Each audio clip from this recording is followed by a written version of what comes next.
In just 5 minutes on the morning of June 4th, 1942, the most powerful carrier fleet on Earth lost the Pacific War and never saw the blow coming. 4 Japanese aircraft carriers had crossed 1,000 miles of open ocean to spring a trap.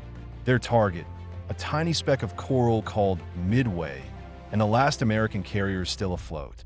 It was meant to be the knockout punch. Instead, it became the day the tide of the entire war turned. But to understand how a smaller, outgunned American fleet destroyed the pride of the Imperial Japanese Navy, you have to go back 6 months to a wound Japan believed it had already delivered. On December 7, 1941, Japanese planes had shattered the U.S. Pacific Fleet at Pearl Harbor. Battleships burned in the mud of the harbor. But the prize Japan wanted most wasn't there. The American aircraft carriers had been out at sea, and they had survived. That single fact haunted Admiral Yamamoto, the mastermind behind Pearl Harbor. Yamamoto had studied in the United States as a young officer. He had seen its factories, its oil, its bottomless capacity to build. He warned his own government with chilling honesty that he could run wild for 6 months, maybe a year.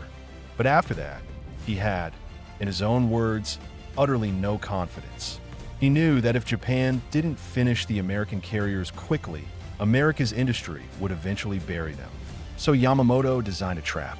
He would attack Midway Atoll, a pair of islands barely 2 miles across, but close enough to Hawaii to threaten it. Japan was certain the Americans would have no choice but to rush their surviving carriers out to defend it. And when they came, Yamamoto's overwhelming fleet would be waiting to destroy them for good. The scale of what he sent to sea was almost unreal. Carriers, battleships, cruisers, destroyers, hundreds of aircraft, with a second force sent north toward the Aleutian Islands as a distraction. On paper, it should have worked, but there was a single flaw buried inside the plan, and it would prove fatal. Because unknown to the Japanese, in a stuffy basement at Pearl Harbor, a team of American codebreakers had been quietly picking the lock on Japan's secrets. Their leader was a brilliant, eccentric officer named Commander Joseph Rockefort, a man who worked around the clock in a smoking jacket and slippers, sometimes going days without sleep. His unit, Station HYPO, had been chipping away at the Japanese Navy's main operational code. They couldn't read every word, but by the spring of 1942, they could read enough to notice something alarming. The Japanese kept referring to a coming operation against a place they called only F. Rockefort was convinced AF was Midway. His superiors weren't so sure, so the Americans laid a trap of their own. They ordered the base at Midway to send out a radio message in plain, uncoded English, complaining that its water plant had broken down and the island was running short of fresh water. Then they waited, and soon, American listening posts intercepted a Japanese message reporting that AF is short of fresh water. That was it. The mask was off. Now Admiral Chester Nimitz, commander of the Pacific Fleet, knew exactly where the enemy was going and roughly when. The hunter had become the hunted, and the Japanese had no idea. But knowing about a trap and surviving it are two very different things. Nimitz was still badly outnumbered. He could count on 2 carriers, Enterprise and Hornet. He desperately needed a third, and his third carrier, the Yorktown, had been savaged a month earlier at the Battle of the Coral Sea. Engineers took one look at her torn-open hull and estimated 3 months of repairs. Nimitz gave them 3 days. In an almost superhuman effort, more than 1,000 workers swarmed over the Yorktown around the clock in dry dock. Sparks flew day and night, and in barely 72 hours, the wounded carrier limped back out to sea, patched, battered, but ready to fight. It was a small miracle that would change everything. Nimitz gathered his 3 carriers at a rendezvous point northeast of Midway. Fittingly, they named it Point Luck. There, hidden in a vast, empty ocean, the Americans waited in ambush for an enemy who still believed he was the one about to spring a surprise. At dawn on June 4th, 1942, it began. The Japanese carrier force, 4 flat tops named Akagi, Kaga, Sōryū, and Hiryū, under Admiral Nagumo, launched a wave of planes to pound Midway's defenses. What Nagumo didn't know was that 3 American carriers were lurking just over the horizon. off his flank.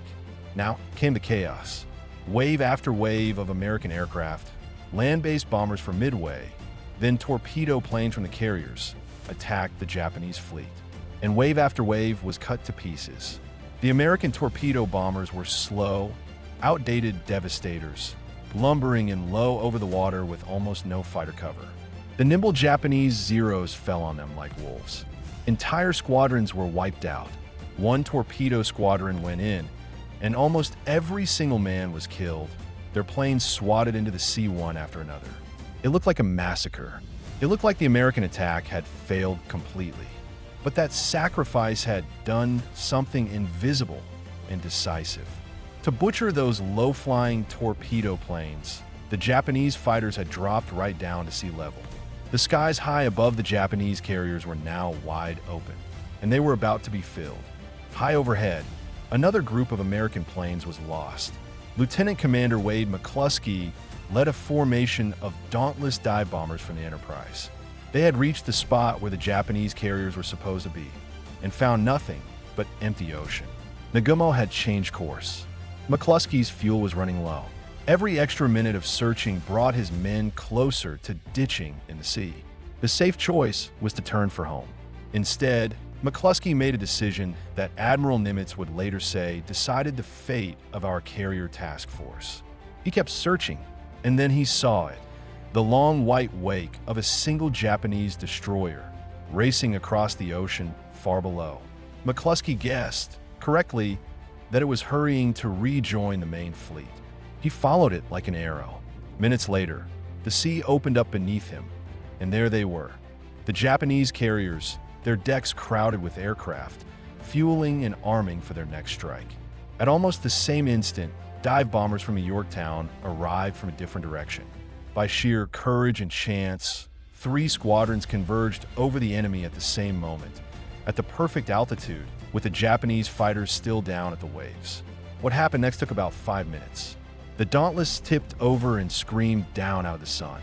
The Japanese carriers were at their most vulnerable, decks packed with fueled planes, bombs and torpedoes stacked in the open as crews frantically rearmed. The American bombs punched through those crowded flight decks and detonated right in the middle of it all. The Kaga was hit and turned into a furnace. The Akagi, Nagumo's own flagship, took a bomb square among her armed and fueled aircraft and erupted. The Sōryū was torn open and set ablaze from bow to stern. Fuel lines exploded. Stack bombs cooked off. In a matter of minutes, 3 of Japan's 4 carriers had become blazing wrecks. Admiral Nagumo was forced to flee his burning flagship, and the balance of power across the entire Pacific had shifted in about the time it takes to boil an egg. But the battle wasn't over. One Japanese carrier had escaped the strike, the Hiryū, and she hit back hard. Hiryū launched her own planes, which found the Yorktown, the very carrier the Americans had raised from the dead. Japanese bombs and then torpedoes slammed into her.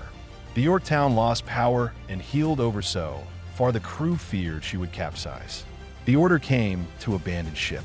The Japanese pilots, seeing a carrier crippled twice, reported they had sunk 2 different American carriers and believed the fight was swinging back their way. It wasn't. Late that afternoon, an American scout plane found the lone Hiryū. The Enterprise launched one last strike, including homeless Yorktown bombers with no deck left to land on. They dove on Hiryū and left her burning out of control. Her flight deck peeled back, unable to launch a single plane. By the next morning, all 4 of the proud carriers that had helped open the war at Pearl Harbor were gone. As his carriers slipped beneath the waves, Admiral Yamamoto, watching from his battleship far to the rear, finally faced the truth. He canceled the operation and turned his shattered fleet for home. The trap he had built to destroy the American Navy had closed on him instead. The cost to Japan was staggering. 4 fleet carriers, a heavy cruiser, and around 3,000 men, including some of the finest, most experienced pilots and mechanics in the world, men who could never truly be replaced. The Americans lost the gallant Yorktown, finished off by a Japanese submarine as she was towed towards safety, along with a destroyer and around 300 men. But the numbers only tell part of it. Before Midway, Japan had swept across the Pacific almost unchecked, from victory to victory. After Midway, that momentum was simply gone. Japan would never again launch a major offensive across the Pacific. The initiative had passed to the United States, and it would never hand it back. Within 2 months, the Americans went on the attack at Guadalcanal, beginning the long, brutal island-by-island road that would end years later in Tokyo Bay. Historians still argue over the details, over the luck, the timing, those 5 extraordinary minutes. But almost all of them agree on one thing. At Midway, a smaller fleet, armed with courage, brilliant code breaking, and a few desperate split-second decisions, changed the direction of the Second World War. For carriers had crossed an ocean to finish off a wounded enemy. Instead, they sailed into a trap they never knew existed, and the war in the Pacific was never the same again. Thanks for watching. More stories like this are coming to this channel, so stay attached, and I'll see you in the next story.